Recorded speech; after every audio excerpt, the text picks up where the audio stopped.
The Mexi-Mac burger. So we're using some Mexican-style chorizo and our 80/20 ground beef, Worcestershire, coarse salt, coarse black pepper, and grated onion. A little bit of garlic. So to our ground beef, we're gonna add our chorizo.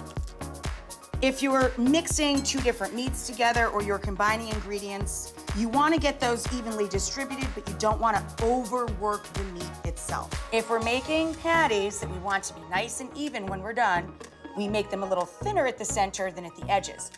Pan's hot. Let's put a little drizzle of our neutral oil in the pan. Burgers in the pan. That smells delightful. Once we flip our patties, we can cheese them up. I'm gonna add cheddar and pepper jack. Now in my special sauce, a fat couple of forkfuls of each of our pickled jalapeno peppers, the hot and the mild, our ketchup, sour cream, stir that together, a little shot of Worcestershire. Our burgers were done a little ahead of time, but now we're ready to build them. Anyway, we're gonna just chop up a little bit of lettuce. I like a sesame soft roll for this one.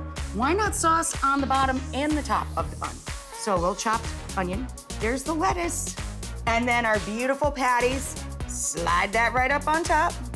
Double sauce that patty. Oh, how sexy is it, right? Now that is what I call burger night, people.